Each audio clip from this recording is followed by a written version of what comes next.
Imagine um homem simples, um pastor de ovelhas e cultivador de figueiras, vivendo em uma vila pequena e tranquila.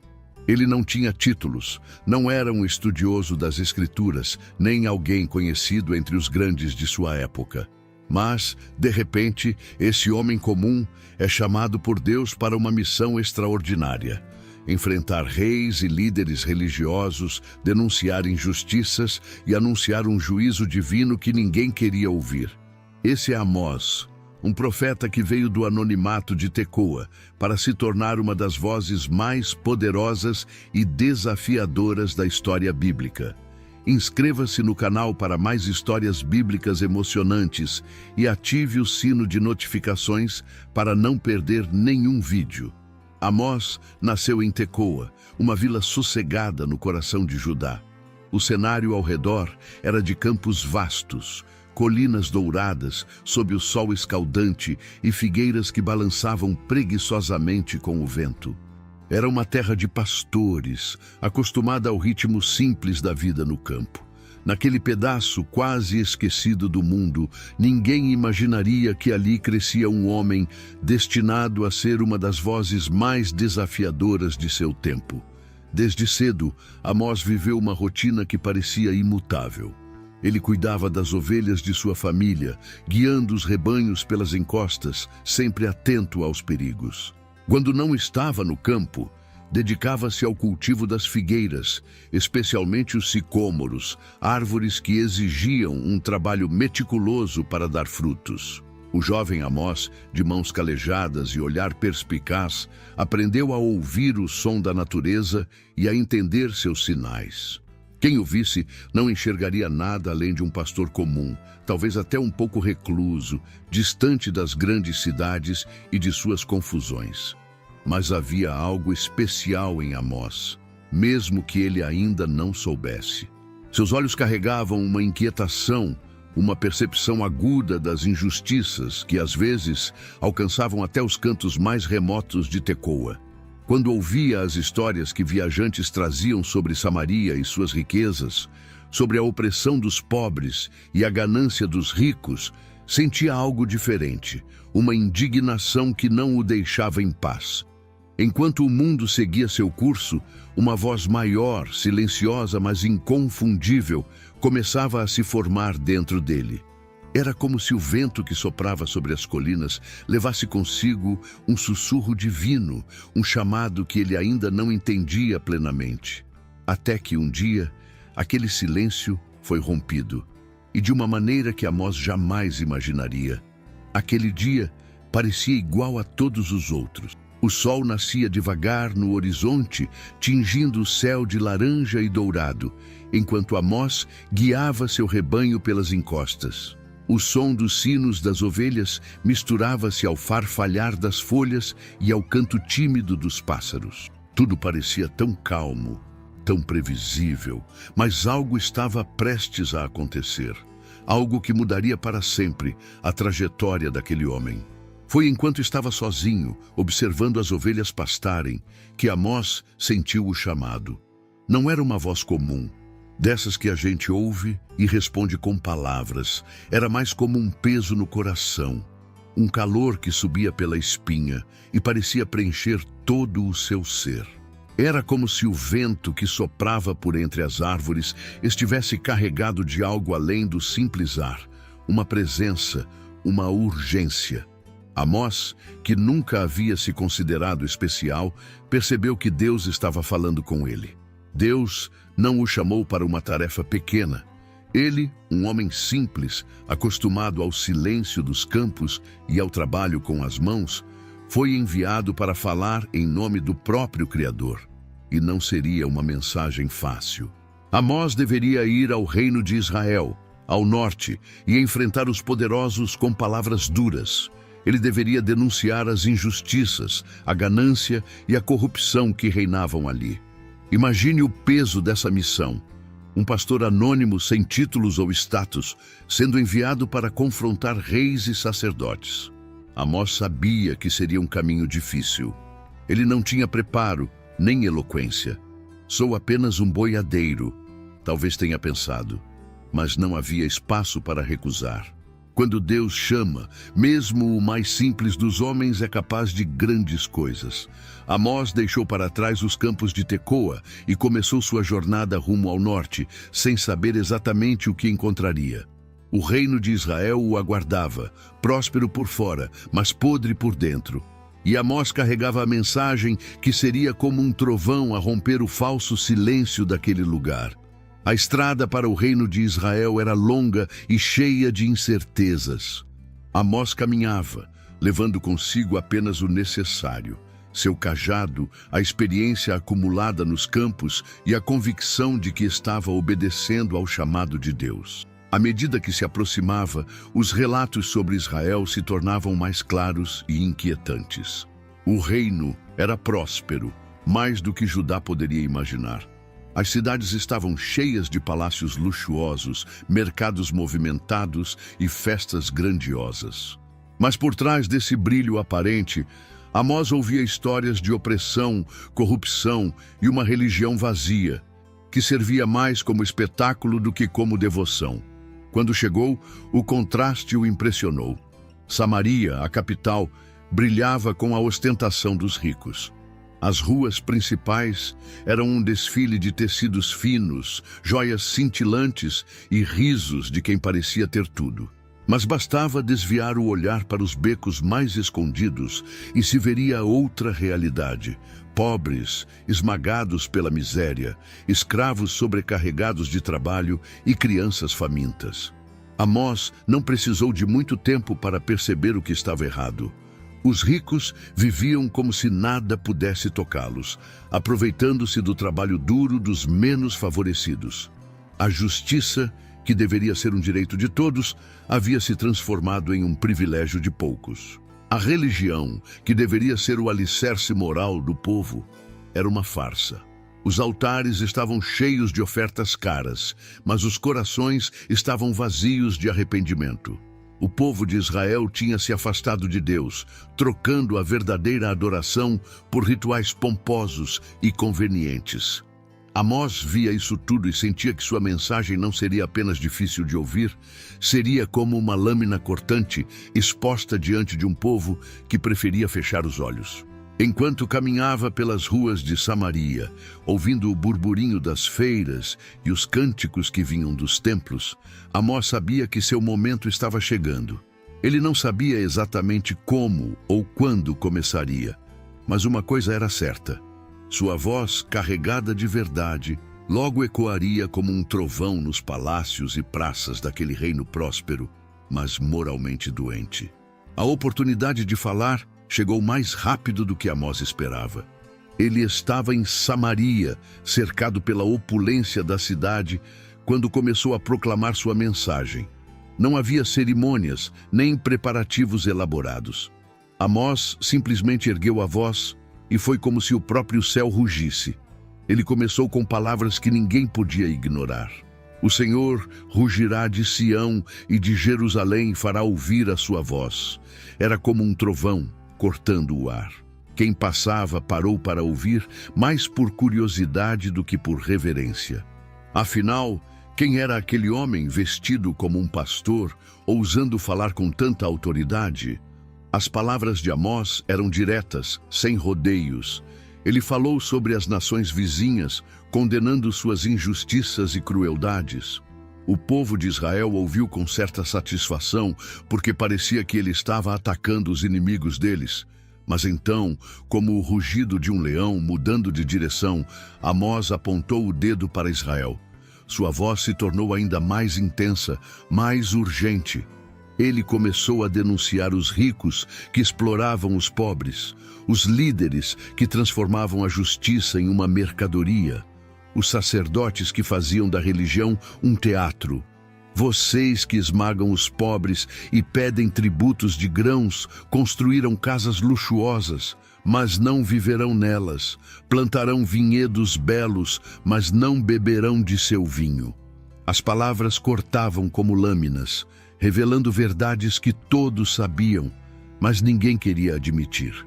Era como se Amós estivesse arrancando o véu que escondia a podridão do reino. Ele falava com uma força que não vinha dele, mas de Deus, e cada frase parecia ecoar por dentro das consciências de quem ouvia. Alguns se entreolharam, incomodados. Outros sussurravam, tentando diminuir a importância daquele homem simples. Mas Amós continuava, imperturbável. Ele sabia que sua mensagem era um aviso, um último chamado para que Israel mudasse seus caminhos. E as palavras dele, embora difíceis de ouvir, eram apenas o começo.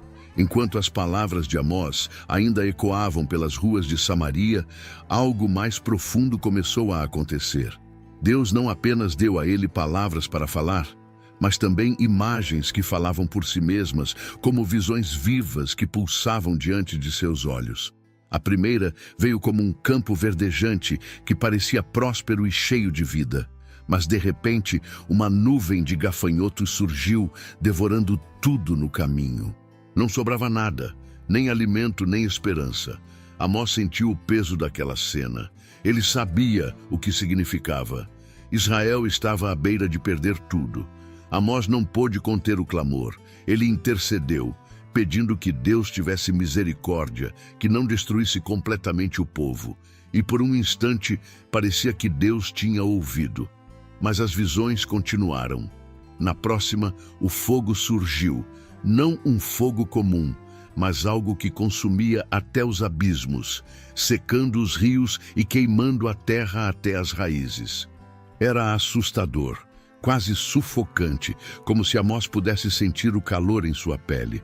Outra vez ele clamou, implorando por clemência, mas Deus estava mostrando a gravidade da situação, algo que não podia mais ser ignorado. A terceira visão era estranhamente simples, mas carregada de significado. Amós viu Deus segurando um prumo, aquele pequeno instrumento usado por construtores para garantir que um muro fosse erguido reto. Mas o prumo estava nas mãos do Criador, e ele o usava para medir Israel. A mensagem era clara. O povo estava torto, desajustado. Deus, o construtor do universo, não toleraria um edifício moral prestes a desabar. As palavras de Amós eram como um machado, cortando as raízes da arrogância de Israel. E isso incomodava muita gente. Entre os que se sentiam ameaçados estava Amazias, o sacerdote de Betel. Ele era um homem poderoso, alguém que representava a religião oficial do reino. Para Amazias, o templo de Betel era mais do que um lugar de adoração. Era um símbolo de controle e prestígio. Mas agora, aquele profeta vindo do sul estava abalando as estruturas, denunciando tudo como falso e corrupto. Amazias sabia que precisava fazer algo, e rápido. O sacerdote tentou desqualificar Amós de todas as formas possíveis. Primeiro, enviou uma mensagem ao rei Jeroboão, alertando que as profecias de Amós eram perigosas. Ele dizia: Amós está conspirando contra você. Suas palavras são insuportáveis para o povo. Amazias queria fazer parecer que o profeta era uma ameaça política, alguém que estava semeando revolta no reino. Mas Amós não se intimidava. Ele sabia que sua missão vinha de Deus e não das mãos dos homens. Quando a pressão política não funcionou, Amazias confrontou Amós diretamente. Ele tentou desdenhar dele, como se suas origens humildes fossem motivo de desprezo. Vá embora, vidente, disse Amazias com desdém. Vá profetizar em Judá. Aqui em Israel você não tem lugar. Mas as palavras de Amós eram como uma rocha inabalável. Ele olhou para Amazias e respondeu com firmeza: Eu não sou profeta nem filho de profeta. Sou boiadeiro, cuidador de sicômoros. Mas o Senhor me tirou de trás do rebanho e disse: Vá e profetize ao meu povo Israel. Era uma declaração poderosa. Amós não estava ali por escolha própria, nem por ambição. Ele foi enviado, e nada, nem mesmo Amazias, poderia desviá-lo de sua missão. Mas as tensões continuavam a crescer. A oposição ao profeta era cada vez mais forte e o povo começava a se dividir entre os que o rejeitavam e os poucos que se atreviam a ouvi-lo. As palavras de Amós, tão afiadas quanto lâminas, continuavam a ecoar pelos palácios e mercados de Israel. Ele se levantava nas praças e dizia coisas que ninguém tinha coragem de dizer. Um dia, olhando diretamente para os ricos comerciantes que se exibiam com suas túnicas caras, Amós começou a falar com um tom que misturava indignação e pesar. "Vocês, vacas de Bazã", ele disse, referindo-se às mulheres e homens da elite de Samaria. Era uma metáfora ousada, quase provocativa, comparando-os às vacas gordas que pastavam na região de Bazã, conhecidas por sua opulência. Eles viviam no conforto, mas às custas da exploração dos pobres. Amós descrevia cenas de ganância e opressão com uma clareza impressionante. Ele falou de balanças desonestas nos mercados, de comerciantes que diminuíam a quantidade de trigo vendida enquanto aumentavam o preço. Disse que até o lixo do trigo, que deveria ser jogado fora, era vendido para os mais pobres como se fosse alimento. E não parava por aí. Com uma voz firme, ele apontava o dedo para os líderes religiosos que faziam grandes cerimônias nos altares de Betel e Gilgal, mas cujos corações estavam distantes de Deus. "Eu odeio, desprezo suas festas religiosas", proclamou Amós, e o choque era palpável. Ele dizia que os sacrifícios e canções que enchiam o templo eram inúteis, porque não vinham de um coração justo. Em vez disso, ele clamava: "Corra o juízo como um rio e a justiça como um ribeiro perene." Era uma imagem poderosa, uma metáfora que comparava a verdadeira vontade de Deus a um rio caudaloso, que purifica e renova. O silêncio das multidões, às vezes, era interrompido por murmúrios desconfortáveis ou por risadas nervosas. A mensagem de Amós estava ficando insuportável para os poderosos, mas ele sabia que precisava continuar. Havia mais a ser dito, mais a ser revelado. Amós continuava a falar, mesmo diante da resistência. Ele sabia que suas palavras eram duras, mas também sabia que Deus nunca enviava um aviso sem uma promessa de esperança. No meio de suas profecias sobre destruição e juízo, Amós começou a revelar algo diferente. Ele falou de uma restauração, de um tempo em que as coisas seriam colocadas no lugar. Era como se, em meio à escuridão de uma noite sem estrelas, ele mostrasse um lampejo de luz no horizonte. "Naquele dia", dizia ele, "levantarei a tenda caída de Davi." Era uma visão cheia de significado. A tenda de Davi, um símbolo de um tempo mais simples e de uma relação mais pura com Deus, seria restaurada. Não seria um templo de pedras frias, mas algo vivo, cheio de vida e comunhão. As palavras de Amós pintavam imagens que tocavam o coração, mesmo dos mais endurecidos. Ele falava de vinhedos cheios de frutos, de campos férteis, onde os grãos seriam tão abundantes que os ceifeiros mal conseguiriam acompanhar. Os dias de fome e escassez seriam substituídos por um tempo de celebração e fartura. Mas não era só isso. Amós também falou de um povo reunido. Aqueles que tinham sido dispersos, que haviam perdido suas raízes, seriam trazidos de volta. Eles reconstruiriam as cidades destruídas, plantariam jardins e viveriam em paz. Era uma promessa que parecia impossível para muitos. Afinal, a realidade diante deles era de desigualdade, opressão e iminente juízo. No entanto, as palavras de Amós eram como uma semente plantada em terra dura, esperando o momento certo para germinar. Mesmo enquanto Amós trazia essa visão de esperança, ele sabia que a resistência continuava a crescer. As pessoas estavam inquietas, os poderosos mais irritados. E enquanto ele falava sobre um futuro distante e restaurado, a realidade imediata era de perigo e incerteza. Sua missão estava chegando a um ponto crítico, e o silêncio que se aproximava parecia ainda mais assustador que suas palavras. Depois de tudo que foi dito, depois de todas as visões compartilhadas e as verdades proclamadas, Amós começou a se afastar do centro das atenções. Sua missão parecia estar chegando a um fim, mas não porque ele havia desistido ou perdido sua força.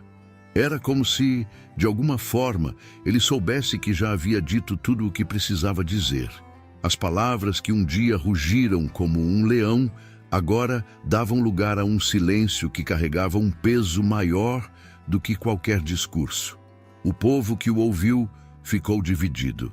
Alguns ainda discutiam as suas palavras, tentando entender o que significavam aquelas promessas e advertências.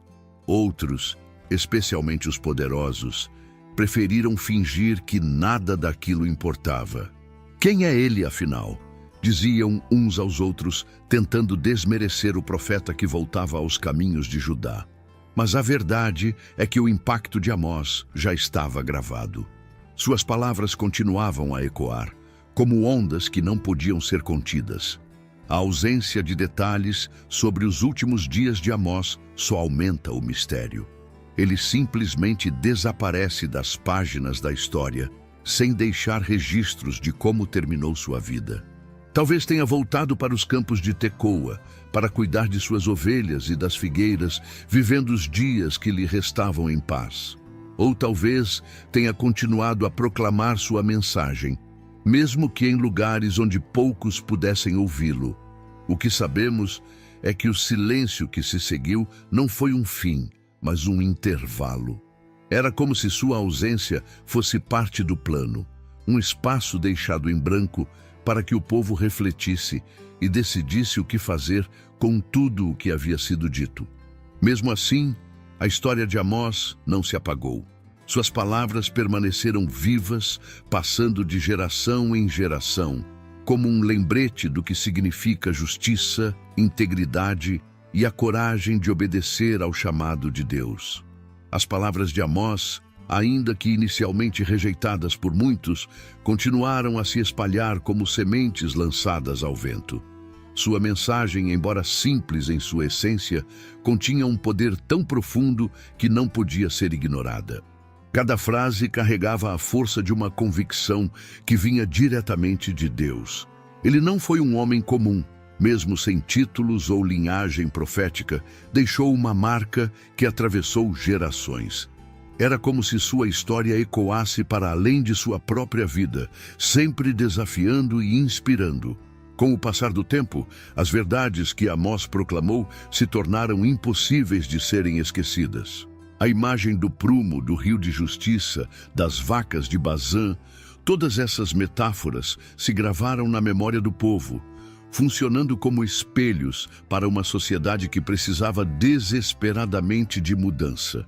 E não apenas em Israel, mas em qualquer lugar onde a injustiça e a hipocrisia ameaçassem obscurecer a vontade de Deus. Amós nos mostrou que a verdadeira adoração não está em cerimônias grandiosas ou em templos decorados, mas na justiça fluindo como um rio, na retidão sendo praticada como um estilo de vida.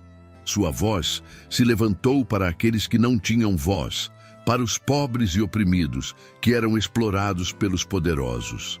Ele personificou a coragem que nasce do chamado de Deus, a coragem de dizer a verdade, mesmo quando ninguém quer ouvi-la. Até hoje, o legado de Amós vive, não apenas em suas palavras, mas em cada ato de justiça, em cada gesto de bondade que reflete o coração de Deus. Sua história é um lembrete de que a transformação começa em lugares inesperados, muitas vezes com pessoas comuns. E enquanto refletimos sobre sua vida, nos perguntamos: o que estamos fazendo para que o rio de justiça continue fluindo? Talvez, como Amós, estejamos sendo chamados a algo maior, algo que exige coragem e fé para que seja cumprido. E assim, sua história se entrelaça com a nossa, convidando-nos a ouvir, agir e transformar o mundo ao nosso redor. A história de Amós termina como começou, sem grandes alardes, mas com uma força que transcende o tempo. Ele era apenas um pastor, um homem de mãos calejadas e pés marcados pela poeira do trabalho no campo, mas foi escolhido para carregar uma mensagem que abalaria um reino. Não por sua eloquência ou posição, mas por sua obediência e fé. E é isso que torna sua trajetória tão poderosa. Amós nos lembra que Deus não escolhe os capacitados, Ele capacita os escolhidos. Das colinas de Tecoa às praças de Samaria, Amós carregou uma lição que ecoa até hoje. A verdadeira adoração a Deus está nos atos de justiça e bondade. Não importa quantas canções cantamos ou quantos altares construímos.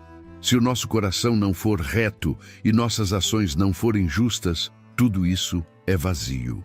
Ele nos ensina que a fé não é algo confortável, mas um chamado para enfrentar as realidades mais difíceis, mesmo que isso signifique se opor ao que é popular ou conveniente. Além disso, Amós nos desafia a enxergar os invisíveis. Ele falou pelos pobres, pelos oprimidos, pelos esquecidos. Ele nos mostrou que ignorar a injustiça não nos isenta de nossa responsabilidade. Pelo contrário, nos torna cúmplices dela. Seu clamor por um rio de justiça e um ribeiro de retidão não foi apenas um grito para Israel, mas um chamado para todos nós, em qualquer tempo ou lugar. E talvez essa seja a maior lição de todas. Deus pode usar qualquer um, em qualquer lugar, para cumprir seus propósitos. A única exigência é que estejamos dispostos a ouvir e a agir. Assim como Amós, podemos ser uma voz para aqueles que não têm voz, um canal para a justiça fluir. A pergunta que fica é: estamos prontos para dizer sim ao chamado, mesmo que isso nos leve por caminhos difíceis? Porque, como Amós nos mostrou, é nesse sim que as histórias que realmente importam começam. Se você gostou da história do profeta Amós e quer continuar acompanhando outras histórias de fé e superação, não deixe de curtir esse vídeo e compartilhar com quem você ama.